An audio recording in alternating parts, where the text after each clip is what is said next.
You know, Brian, last somebody else had enough, had enough. They couldn't take no more over there in Saudi Arabia. Did you see the CM Punk trended on Twitter? The video, the memes were everywhere. He's just an atrocious person. Apparently, from what some people saw, he just flat out just football punted a kid trying to get an autograph from him. Now, of course, what other people saw was him patting a young man on the shoulder. How can there not be a happy medium? Maybe he just slapped the kid lightly as he went by. It's a smarten up, kid. I don't think he just patted him on the shoulder, though. He definitely kind of wanted to have some distance, it seemed like. You didn't think so?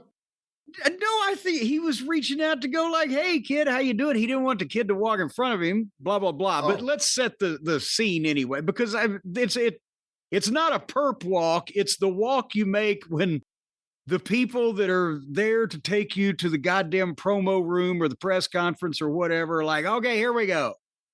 And then they got the fucking badge around their neck or whatever. That was the parade. That was the parade. Here are the wrestlers. Parade them through to all the rich people that we allow to be here. Whatever he was going to, and I don't say bad, but the backstage pass, the laminate thing around the neck, and the fucking T-shirt with the fucking logo on it. They're taking them. And I can't remember who was in front of him. It was Orton was in front of him. And they're walking through like an arena hallway. And it's not like there's a screaming throng of people there. It's mostly empty, but I guess there's a few people standing around. But they're walking through the hallway, going to wherever these people are taking them to go. And there goes Orton. And then here comes Punk. And Punk has one of the guys with the laminate. Yeah, here we go. And this little kid comes up and he's want to say hello or whatever. And as the camera is panning, I see Punk reach out like, hey, kid, pat him on the shoulder. And, but then the camera loses them. But I also see the fucking guy with the laminate reaching out, doing the arm thing like, okay, kid, we got to go to the thing. Nobody was struck. Nobody was goddamn assaulted. And that's what attracted my attention to it was when I saw on Twitter, first thing when I turn it on, is CM Punk shoves kid. And I'm like, what fuck? And there's no shoving. There's no violence. And they walk on past and everybody's gone to the deal. He didn't have time to stop and chat, unfortunately, because they were doing the hustle walk. I don't know how else anybody got anything else out of that. But there were memes of, like Punk drawing back with the karate stance or whatever, and child's point of view trying to ask for Punk's autograph. What the fuck? He's being hustled. One kid. The thing is, it was one kid out of nowhere. There was no one around him. It just seemed like, where'd that kid come from? So it stands out. He was probably the fucking son of the guy that was setting up the goddamn concession stand. Who knows? But it wasn't like funny if it was the prince's son and the Punk gets arrested over there. I thought the prince's son would have had long flowing robes and somebody carrying his train. This kid was dressed as a normal, everyday fucking small street urchin on the periphery of the event. Did you see Punk just? Oh my God! Someone just sent this in. Punk apologized on a stage there to the people for his tweet about Saudi Arabia. Told them it wasn't about them, it was about The Miz. What did he? I thought he'd tweeted something lately. No, he apologized and said he woke up in a bad mood. It wasn't about Saudi Arabia. But look... How much are they paying him? How much is he getting for this? But wait, it was just about he just wanted the Miz to suck any kind of dick. Yeah. Just any kind of dick, Miz. It had nothing to do with the murderous kind of dick. Yes. But back up a second. Oh, now he's holding a sign that says "fuck Khashoggi." But no way. Oh, back up a second. Because he's wearing a headdress. Now wait a minute, he could be Chief Thundercloud. He's being sold like Ken Patera to the Arabs. Jerry Blackwell, Ken Patera, CM Punk, Chic Punk. The Honorable Sheik Punk. Ayatollah Punk. I was going to ask you something. Now, no, I know what it was. Did he just divine himself? Does the average person in Saudi Arabia, even average wrestling fan, know that 10 years ago or 5 years ago, whatever it was that he tweeted to the Miz and fucking knocked Saudi Arabia? I'll play you the audio. Is that a common?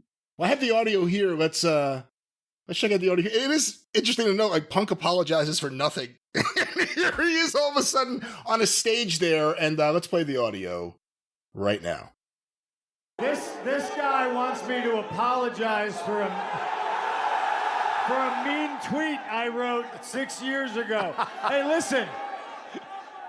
Legitimately had nothing to do with Saudi Arabia. I woke up and I was crabby and I wrote a mean tweet to The Miz. And I apologized to The Miz. And sir, what's your name? Mohammed? Here, watch out. I'm going to step right here. Mohammed, I sincerely apologize to you and all of Saudi Arabia. Okay? Well, there it is. He apologizes to Mohammed the fan and the Kingdom of Saudi Arabia. Well, besides the fact that they were chanting "shut the fuck up" lightly in the background, they were trying to bleep. So some of his apology was garbled there. But I apologize to Mohammed and the Kingdom of Saudi Arabia, and please give me back my passport, please. well, okay. Please. I understand he's over there. They've said, because again, my question is, does the average person, or was it just that the fucking prince and his royal train carriers? So he tweeted bad about us. So they said, oh, you got to apologize in front of people, whatever. I can understand apologizing to the prince and the kingdom and the little people down at the bottom of the valley. But why did he have to apologize to the Miz?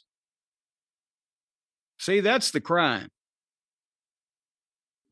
No, somebody had to notice he go and booked. say, okay.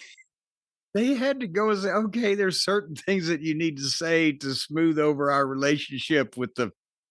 And he's over there. What's he going to fucking do? That's why I've never been an advocate of a proponent of going into situations like this where people can do their own thing to you. Well, and actually we're in one right now. It's bad enough we're in the United States right now where you can be kidnapped off the streets, but at least you can understand them when they tell you why they're doing it. So this is going to fire up the AEW Punk haters. Like, this is going to fire them up because this is also right before we are recording this right now, or obviously right before, actually not even right before, well over a day before the Night of Champions event. But they're going to cheer Cena and they're going to boo Punk. Well, hold on now. If in the next day, again, we don't know how media necessarily works there. Social media is a thing in some form. I don't know how the company, the country, the oil fields, I don't know how they restrict it. Will the fans, if they see CM Punk, not just apologize to Muhammad, the fan, but apologize to the kingdom? Apologize to Muhammad himself. No, he's apologizing to the kingdom. So, I mean, I know, but what about if he had apologized not to Muhammad the fan, but to Muhammad? I apologize to Muhammad. Well, no one's ever done that before. See, hey, break new ground. Or you could say it's clobbering time, Muhammad. No. What if he rode a camel to the ring?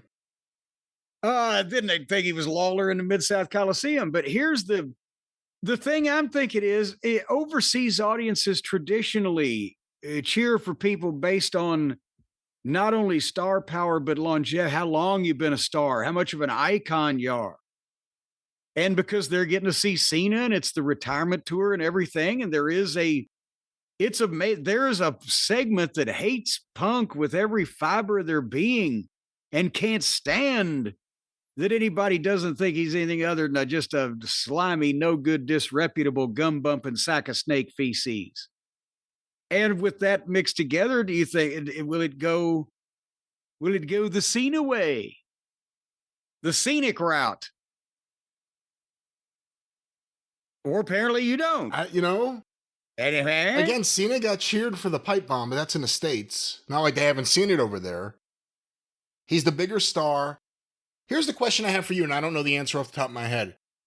Any of the Cena appearances over the last 6 years, did he make several of the Saudi shows? I don't remember. Oh, good Lord. I don't know off the top of my head. Because that's the other thing. If it's his first time there, obviously, well, it's his last time there, one way or another. Well, at least for wrestling. Who knows? Maybe a big party somewhere. First time, last time. Hey, the Prince may bring him over on a private jet to get him to apologize to Muhammad sometime. We'd like you to send over more wrestlers to apologize next time. Yes, can we get some fresh apologies on the next Super Show? This could be Punk's new gimmick, because now he has another thing to apologize. He can apologize. And by the way, I didn't push that kid. I didn't even see him. I thought I was being attacked by a dwarf. I know a lawyer in Greensboro that can get him off for the same thing happened to me. The kid's dad sued. I've told that story before, but I can refer Punk to the attorney because God damn it. Anyway, Brian, sometimes it makes me just want to just throw it all away, just get away from all this madness and pursue my dream, build me a new business, plant it in the ground and watch it grow into an empire from scratch with a new dream that I have that has nothing to do with wrestling and all about the all-purpose solvent, the formula that can dissolve anything. I just can't figure out what to put it in. But folks, if you've got a dream, if you wake up every morning thinking I could leave all this hustle, bustle, hurry, scurry, riffraff of the world and my job that nobody appreciates, and I could break away from this burdensome life and this family and his wife and his kids and that mother-in-law and holy mackerel, the neighbor, I'd like to kick him in the ass. Just get away from it all and have your own private island. You got to start somewhere, don't you, Brian? You got to start somewhere, and I say, yeah, you start with your dream and you go to Shopify and let them do the rest. They can do all that stuff from then on down to purchasing the vacation home on the private island in the South Seas. They can do it and just give them a dream. Just say, I have a dream, and they'll do the rest, and they'll send you a lot of the money. It's amazing what they do. They've built international conglomerates like Schmibam and Schmibby, and they can do the same thing for you. Because, folks, Shopify is the commerce platform behind millions of businesses around the world. 10% of all the e-commerce in the United States of America. Household names like Mattel, all the way down to the little mom and pop shops just getting started. As soon as Pop gets mom to sign that insurance policy, double indemnity on accidental death, you can get started with your own design studio with hundreds of ready-to-use templates. Shopify helps you build a beautiful online store, accelerate your content creation, because Shopify is packed with helpful tools that write product descriptions, page headlines, enhance your photography. You know, they can take a picture of your wife and take all the clothes off of it. She'll be standing there completely starkers. It's amazing how they can enhance these photos. Amazing is the word. Amazing as in it's not happening. It's an amazing thought. Get the word out like you've got a marketing team behind you, pushing you every step of the way, giving you an elbow in the ribs. And you can create social media campaigns. And of course, best yet, Shopify is your commerce expert with world-class expertise in everything from managing inventory to international shipping to processing returns to diagnosing that lump that you've got in your armpit. Oh my God, it's painful, especially when I hold my arm. They told me. They didn't do anything with your armpit, so no, they did not. I sent them a picture of it. Who'd you send? And Shopify. Well, I said, hey, what can you do about this? Because they said they got world-class expertise in everything. But I'll tell you another thing. They have got a new sound effect. They have said to show you how much money that they're going to make you. Our friends at Shopify sent the new cha-ching that they've got copyrighted and customized, and we're going to play. Brian, can you play that right now when I ask you to play that right now? What the fuck is that? You didn't hear that? There you go. No, I heard it, but it's not a cash register. No, it's like a hamster going up and ringing a bell to get more seed. Well, I guess what is the start there? Is it you're throwing change in the jar? What is that? I think it's the rat that's pulling a rope on the little desk bell on the hotel desk. You see, it's like a hotel desk with a. I hear coins, like coins at the very beginning, like Vince McMahon. 3 coins in the fountain. Well, folks, Shopify can do everything except make sound effects, but they can turn your big business idea into ka-ching. Oh, that was the sign. Yes. With Shopify on your side right now, you can sign up for a $1 a month trial period and start selling today at shopify.com/Cornette. That's shopify.com/Cornette. Yeah, that's the way you get the $1 a month trial period, because actually, where else are you going to find any world-class expertise like this and everything except sound effects for any amount of money, but especially for $1 a month? So just come on. Come on. Go to shopify.com/Cornette and come on. Ka-ching. That's right, Shopify. They power our online store, ArcadianVanguard.com, and they can power yours. Our good friends at Shopify, we use them, you should too. Listen to this again. See, I don't know what's going on there. There's a variety of things happening. Possibly somebody's trying to get the traffic light to change so they can walk at the crosswalk. Shopify.com/Cornette.